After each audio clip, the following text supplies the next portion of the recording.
तुम्ही बघत आहात प्रखर न्यूज. प्रत्येक क्षण, प्रत्येक घडामोड तुमच्या सोबत.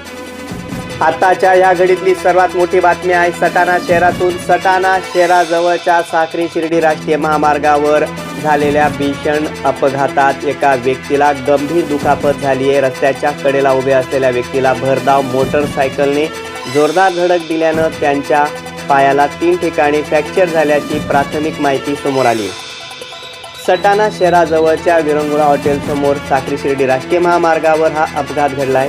प्राथमिक माहितीनुसार तुळशी होळी परिसरातील कृष्णाजी लोंढे यांनी आपल्या मोटरसायकलने रस्त्याच्या कडेला उभे असलेले बापू पवार राहणार मळगाव यांना जोरदार धडक दिली आहे. या अपघातात बापू पवार यांच्या पायाला गंभीर दुखापत झाली असून त्यांना तातडीनं सटाणा येथील खासगी रुग्णालयात दाखल करण्यात आले.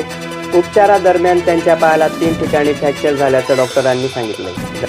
दरम्यान ह्या अपघाताप्रकरणी सटाणा पोलीस ठाण्यात गुन्हा दाखल करण्याची प्रक्रिया सुरू करण्यात आली असून सटाणा पोलीस स्टेशनचे पोलीस निरीक्षक योगेश पाटील यांच्या मार्गदर्शनाखाली पोलीस अंमलदार निंबा खेरणार आणि गणेश सोनवणे पुढील तपास करीत आहेत. प्रखर न्यूजसाठी भैयासाहेब माळी, सटाणा.